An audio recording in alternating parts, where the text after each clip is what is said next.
अल्लाह करीम फरमाते ने वो माल खर्च करना है जिहदे नाल बड़ी मुहब्बत है। ते आइए अल्लाह ज़ुल जलाल वल इकराम फरमाते ने, फरमाया व आतल माल अला हुब्बिही ज़ाविल कुरबा वल यतामा वल मसाकीन वब्न सबील। अल्लाह ज़ुल जलाल वल इकराम फरमाते ने मेरे हाँ हकीकी ने किया वे।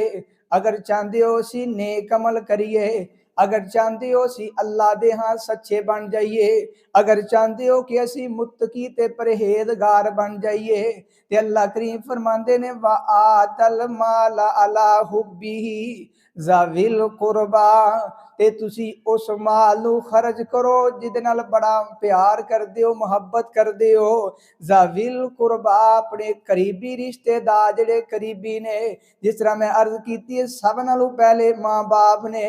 लोगों माँ बाप ते खर्च करोगे। देखो ना मैं एक वाकया याद आ गया, अरब मालक का वाकया है। दो भाई ने, एक बड़ा भाई एक छोटा भाई है। ते बड़ा भाई अपनी माँ की खिदमत करदा वे, ते तकरीबन 50 साल उम्र हो गई है, बेटे की उम्र 50 साल है, ते अपनी माँ की खिदमत करता जा रहा है। ते छोटा बेटा अदालत के अंदर चला गया, जाके केस कर देंदा है। काजी साहब नूं कहंदा है, काजी साहब जी मेरी भी ते मां लगदी है ना, एदी भी मां लगदी है, ये अपनी मां की खिदमत करता जा रहा है ते मनु मौका नहीं मिल रहा, इन्हें अदालत के अंदर केस कर दिता है। लोगों तुसी वेख्या ना अदालतां दे अंदर बंदे लड़ते ने, भाई आपस के अंदर लड़ाई करते ने, जगह मनु मिलनी चाहिए है, मकान मनु मिलना चाहिए है, दुकान मनु मिलनी चाहिए है, मनु कारोबार के अंदर हिस्सा मिलना चाहिए वे। लेकिन अदालत के अंदर केस कैसा आया है कि मेरी मां में ते मनु भी खिदमत करने का मौका मिल जाए। ते जिस वक्त अदालत के अंदर काजी साहब ने गल सुनी है, ते काजी साहब कहते ने, ते जिहड़ा वड्डा भाई है यानी वड्डा बेटा है उन्होंने कहन लगे तू के करना चाहना वे, तू एनी देर खिदमत की है, मां जी तुसी के चाहते हो।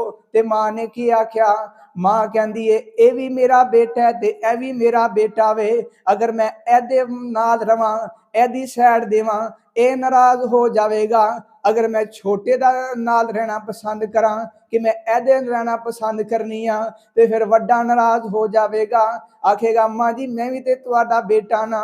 ते कहने लगे काजी साहब जो तुसी फैसला करोगे ते मैं ओदे ते राजी हाँ। बच्चे भी कहते ने काजी साहब तुसी फैसला कर देवो असी राजी हाँ। ते काजी साहब ने सारे मामला सुने ते कहने लगे कि तेरी उम्र 50 साल हो गई है, 20 साल अपनी मां की खिदमत की, तू उस तरह हूँ खिदमत नहीं कर सकता, ये छोटा बेटा ये नौजवान भी है, उस तो बाद इन्हें खिदमत का मौका नहीं मिलिया, असी फैसला यह करने कि तू अपने मां जिहड़ी है छोटे बेटे नूं दे दे।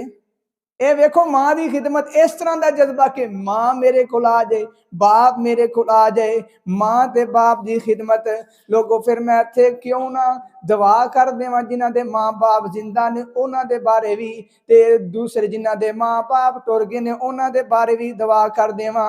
अल्लाह सलामत रखी मेरे सोने मां बाप नू, कदी भी ना तोड़ी इस सुचे गुलाब नू, बा मां बाप जिंदा होवे फिक्र होंदी नहीं औलाद नू, करन रखवाली कूरे ना नवाब नू। मां बाप जिंदा होण ते भावें गरीब क्यों ना होवे ते ओदे बच्चे जिहड़े ने बेटा होवे बेटी होवे ओदे वास्ते नवाब ही ने। ते धीआं पुत रोंदे जदों मां बाप टुर जांदा ए, लोकी यतीम आखण दिल घबरांदा ए, लोकी यतीम आखण दिल घबरांदा ए। अल्लाह तू बख्श दे मेरी इस जनाब नू। आमीन कह तो जिन्हें मां बाप टुर गए ने वह भी दुआ कर देन, अल्लाह तू बख्श दे मेरी इस जनाब नू, यानी मां बाप नू अल्लाह बख्श दे, इन्हां साडे ते रहम कीता, अल्लाह तू ही इन्हां ते रहम फरमा दे। ते मैं जिहड़ी बात कर रहा वां सब नालों ज्यादा हकदार कौन है, माल जिहदे ते खर्च करना पैसा खर्च करना वे ते ओ सब नालों पहले मां बाप ने, दूसरे नंबर ते बीवी ते बच्चा। कौन है? बीवी ते बच्चे, ओदे ते खर्च करना है।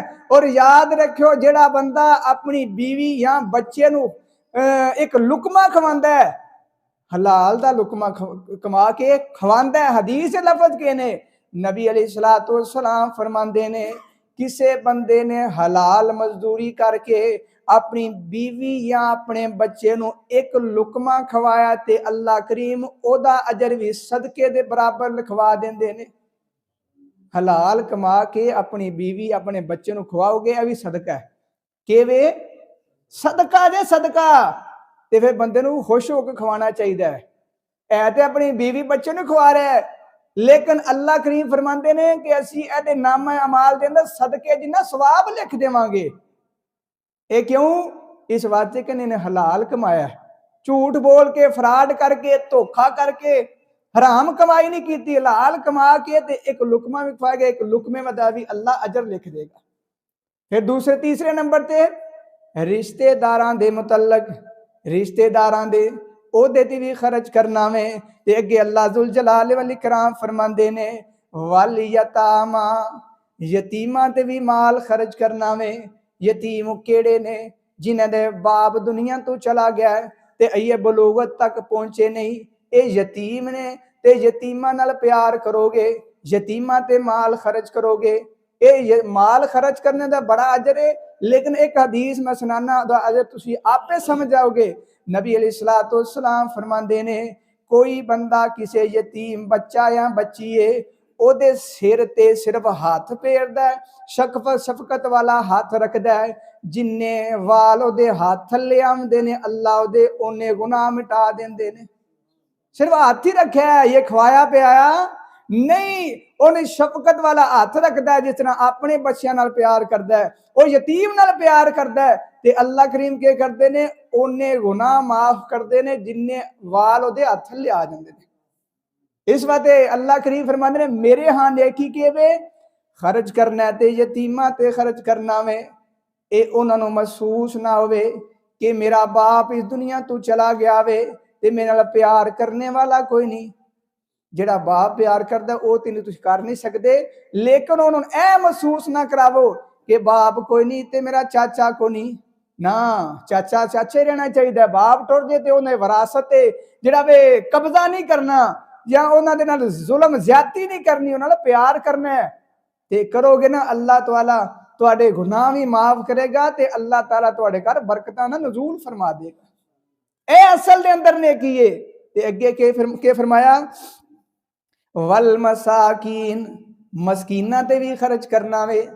ते मस्कीन कहंदे कि उन्होंने एक बंदा 100 रुपया कमांदा ते ओदा खर्चा 100 ते 2 रुपये वे, इनू कहंदे ने मस्कीन। यानी कमाई थोड़ी ते अखराजात ज्यादा ने। ते अल्लाह करीम फरमाते ने तुसी अपना माल उन्हां ते भी खर्च करना है, ये ज़कात दा मामला नहीं, वैसे वैसे माल खर्च करना है। कई बंदे कहंदे ने ओ ज़कात भी पैसे कढ़ांगे यतीमा मिस्कीना दे लांगे, उंज असीं देने कोई नहीं, तुसी वैसे पैसे निकालो, ए मस्कीना देवो। ते अगे क्या फरमाया वबन सबील, मुसाफरां ते भी पैसे खर्च करो, वसाइलीना, अगर कोई सवाली आ जाए ओनू भी पैसे दे दो, व फिर रिकाब, एक अगर कोई बंदा कैद के अंदर चला गया ते है भी मुजरम कोई नहीं ते ओनू आजाद करवा देवो, ते ए भी असल दे अंदर अल्लाह करीम फरमांदे ने नेकी है। ते अगे अल्लाह जुल जलाल वल इकराम फरमांदे ने व अकामस सलाता, नमाज कायम करनी है। क्या करना है? नमाज भी नेकी है। पहले अल्लाह ते ईमान, रसूलां ते ईमान, किताबां ते ईमान, फिर उस बाद फरिश्तियां ते ईमान लियान तो बाद अल्लाह करीम फरमांदे अपना माल खर्च करो, जेड़ा बड़ा महबूब माल है बंदियां ते खर्च करना है। ते खर्च करन तो बाद अल्लाह ने क्या फरमाया व अकामस्सला, वो जिस माल भी खर्च करोगे असल दे अंदर नेकी जे, फिर नमाज भी अदा करनी है। क्योंकि कलमा पढ़न तो बाद इंसान ते सब नालों पहला काम जड़ा फर्ज होंदा है वो वे नमाज। के फर्ज होंदा है? नमाज। जे असीं नमाज ही नहीं पढ़नी तो सानू मुसलमान और काफर में के फर्क रह गया? मुसलमान और काफर के अंदर फर्क करने वाली चीज जी जाहिर चीज है वो के वे? नमाज है। ਤੇ ਅੱਲਾ ਦਾ ਕੁਰਾਨ ਕਹਿੰਦਾ ਨੇਕੀ ਵੀ ਅਸਲ ਦੇ ਅੰਦਰ ਮੇਰੇ ਹਾਂ ਹੈ ਵੇ। ਅਸੀਂ ਉਂਝ ਲੜ ਲੜ ਕੇ ਮਰ ਜਾਂਦੇ ਆ, ਨਮਾਜ਼ ਦੇ ਨਜ਼ਦੀਕ ਨਹੀਂ ਆਉਂਦੇ, ਮਸਲਕ ਦੇ ਤਾਸਬ ਦੇ ਅੰਦਰ ਅਸੀਂ ਦੂਸਰੇ ਤਾਸਬਾਤ ਦੇ ਅੰਦਰ ਲੜਾਈ ਕਰਕੇ ਮਰ ਜਾਂਦੇ ਆ, ਲੇਕਿਨ ਨਮਾਜ਼ ਦੇ ਨੇੜੇ ਨਹੀਂ ਆਉਂਦੇ। ਅਸੀਂ ਕਹਿੰਦੇ ਆ ਪੜੋ ਤੇ ਸਹੀ ਨਾ, ਨਮਾਜ਼ ਤੇ ਪੜੋ ਨਾ ਆके, फिर बाद में मामला है किस तरह पढ़नी है किस तरह नहीं पढ़नी। मस्जिद आओ नमाज ते अदा करो ना, क्योंकि अल्लाह करीम फरमाते ने ए हुई असल दे अंदर नेकी है। और नबी अलैहिस्सलाम दे हदीस शामिल रखो, नबी अलैहिस्सलाम फरमाते ने बुनियल इस्लाम अला खमसिन, के इस्लाम दी बुनियाद 5 चीज़ां ते वे। पहले नंबर ते कलमा पढ़ लिया है, अशहदु अल्ला इलाहा इल्लल्लाहु वहदहु ला शरीका लहू व अशहदु अन्न मुहम्मदन अब्दुहु व रसूलुहु। फिर दूसरे नंबर ते जेड़ा बुनियाद है फरमाया व इकामिस सला, नमाज कायम करनी है। एक हदीस के अंदर नबी अलैहिस्सलाम फरमाते ने कि बुनियाद नहीं बल्कि सतून बोले। एक बुनियाद एक होंदा सतून, यानी थंब जिन्हों कहते हैं, थंब वे निकल जावे वो जरा छाते गिर जाता है। इसी तरह अगर तुम समझ दो कि नमाज सतून है, तो अगर नहीं अदा करते तो समझ लो कि तुम सतून कढ़ के ओदी बुनियाद पहले खोखली की, फिर सतून कढ़िया तो तुहाडी जिहड़ी बिलना खड़ी है बिल्कुल मजबूत नहीं, बिल्कुल नकारी है। इस वास्ते नमाज पढ़ोगे तो कामयाब हो, अल्लाह दे हां नेकी लिखी जाएगी, वरना अल्लाह करीम फरमाते ने तुसी नाम दे मुसलमान हो।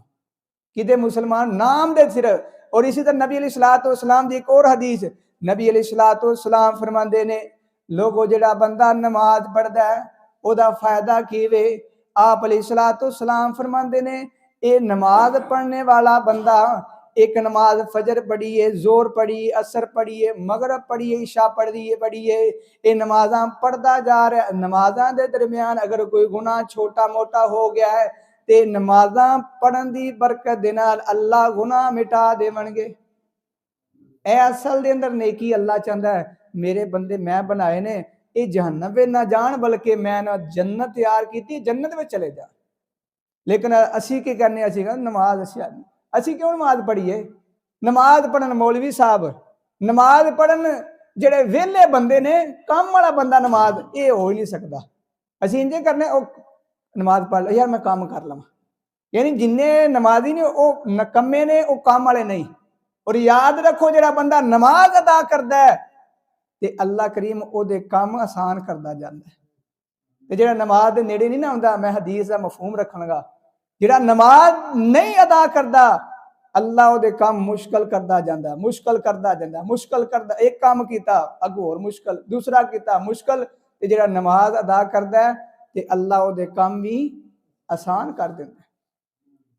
और याद रखो जेड़ा बेनमाजी बंदा है, कुरान पाक दे अंदर 29वें पारे दे अंदर अल्लाह करीम फरमाते ने क़यामत वाले दिन असी अपनी पिंडली नंगी करांगे ते सारे बंदे सजदे विच गिर जाणदे। की करन दे? सजदे विच डिग जाणदे। वो बंदा सजदे नहीं डिग सकता जेड़ा बंदा दुनिया में नमाज नहीं अदा करता सी। जिन्हों दुनिया के अंदर सजदे का मजा नहीं आता, पता ही नहीं सजदा करना कि लज्जत नहीं आती, सजदे में डिगदा नहीं, ते क़यामत वाले दिन वो सजदे में नहीं डिगेगा, खड़ा रहेगा, ओदी जिहड़ा वे कमर के अंदर सरिया लग जाएगा। और उस वक्त आदम अलैहिस्सलाम तो लैके क़यामत तक आने वाला बंदा है, सारे होणगे ओदे सामने, पता चल जाए ए बंदा बेनमाजी जे, ए बंदा मुजरम जे, ए बंदा जहन्नमी जे। फिर मेरा और तुहाडा की उत्थे बनेगा? कदे सोचिया जे असी दुनिया की फिक्र है, 2-3 बंदियां सामने मेरी बेइज्जती हो जाए ना, मनो खड़ा किया जाए तो मैं अपनी तोहीन समझना, मैं कहना यार मनु खड़ा कर दिता है। ए 4 बंदियां सामने, 5 बंदियां सामने मनु खड़ा किया मुजरम के तौर पर, ते मैं परेशान हो जाना। मैं कोशिश करना आइंदा मैं काम ना करा। ते क़यामत वाले दिन सारी इंसानियत होएगी, सारे नबी होणगे, वली होणगे, सारे जमा होणगे, मैं उत्थे खड़ा हो गया तो मैं के मुंह खान दे करा। इस वास्ते लोगों सब नालों पहले अल्लाह करीम फरमाते हैं नेकी मेरे हाँ ओ वे अल्लाह ते ईमान, किताबां ते ईमान, रसूलां ते ईमान फिर उस बाद फरिश्तियां ते ईमान ते फिर उस बाद फरमाया अल्लाह ते रस्ते ते माल खर्च करना है। वो माल जिन्हों तुहाड़ा दिलों मुहब्बत है वो खर्च करोगे, माँ बाप ते बीवी बच्चे ते इस तरह रिश्तेदारां ते मस्कीना ते यतीमा ते। फिर फरमाया व अकाम सलाता, नमाज अदा करनी है, व आत ज़काता, ज़कात देनी है। देखो ज़कात अलग अल्लाह ने बोलिया है और उस तो पहले जरा लफज बोलिया कि खर्च करना है, वो मुराद है कि ज़कात तो अलावा भी माल खर्च करना चाहिए। अजी कहने ज़कात कढ़ ली बा ठीक है, ज़कात तो अलग माल खर्च करोगे ना, यही माल तुहाडे खैरो बरकत का जरिया बनेगा। यही माल जो तुम खर्च करोगे ना ज़कात तो अलावा, तुहानू बीमारियां तो अल्लाह महफूज रखेगा। अल्लाह ताला तुहानू अदालतां कचहरियां थाणियां तो अल्लाह महफूज रखेगा। ज़कात तो अलावा भी माल खर्च करोगे ता बचोगे। अल्लाह करीम के फरमाते ने मेरे यहाँ